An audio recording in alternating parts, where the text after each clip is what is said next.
Hi folks, we've reached Easter Thursday, and of course on that day we remember Jesus having his Last Supper with the disciples.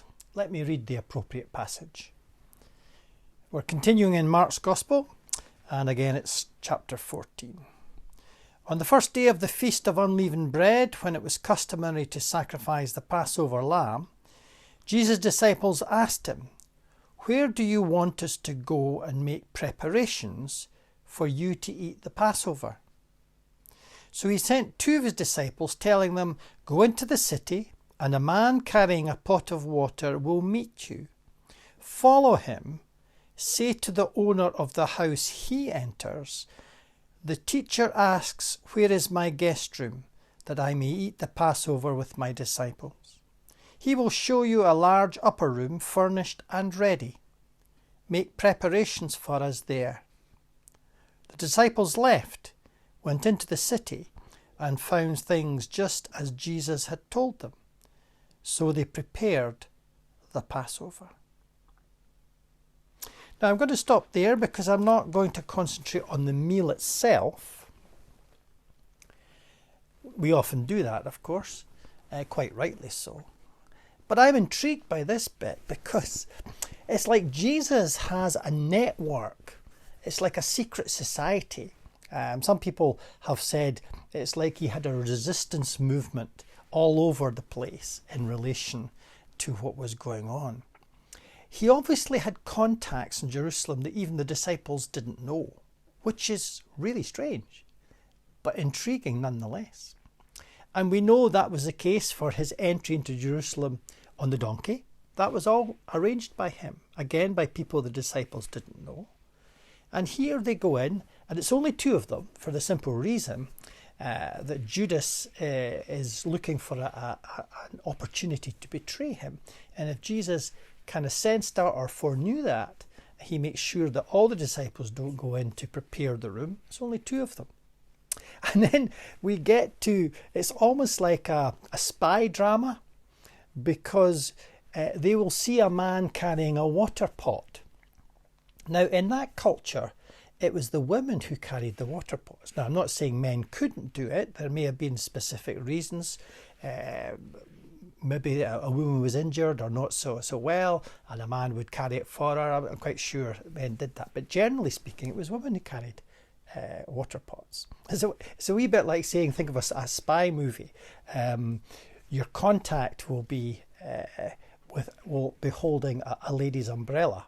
That's almost the caricature here. So it's all intriguing stuff, but it indicates again that the disciples knew some things, but they didn't know everything. Now I want you to think of Jerusalem at the Passover. Think of the political intrigue. The Romans always brought an extra detachment of soldiers to Jerusalem just in case there was trouble. They were monitoring everything because they didn't want any rebellion. The authorities in Jerusalem also were wanting to keep the Romans happy, so they were making sure and they were making their plans. There was political intrigue, there was religious intrigue because of all the different factions who had different ways of seeing things, and they were not always in cahoots with each other. Sometimes they were clashing. And then there was all the agenda of the different people in the crowds, the visitors from all over the Roman Empire coming for the festival, the residents of the city themselves, and all the things they were involved in. So when you look at that kaleidoscope of activity in Jerusalem at that Easter time, or that should say that Passover time, there's 1,001 agendas all going on, some integrating, some bypassing one and the other, and some in actual fact clashing. But in and through all of that, God's purpose is being worked out. We talk about sometimes having to join the dots, or we talk about following the thread. And here we have an opportunity to realise there's what all the disciples were doing and everybody else was doing in the city with their agendas. But Jesus had an agenda. There was God's agenda. And in the midst of all of this, it's being worked out. And I want to grab that for a reflection today. I want us to think how often have we thought that we were in control and we were going a certain way, and then life threw us a curved ball and we ended up going another way, but it turned out for the best? And we look back and say, isn't it strange how that happened? And actually, when you think about it, as Christians, feeling that we're under the providence of God, we're not always in control, or sometimes we think we're in control, but things are happening around us and even through us that we're not always fully aware of, but God's purposes are fulfilled. The philosopher Kierkegaard once said, life is to be lived forwards but understood backwards. Is that not what we do when we reminisce? We look at the life that we seized and we have lived so far with all the complexities in it, and then we look back and we see the threads and we think, we have light bulb moments. So I want us to think today of our faith journey. What have we learned?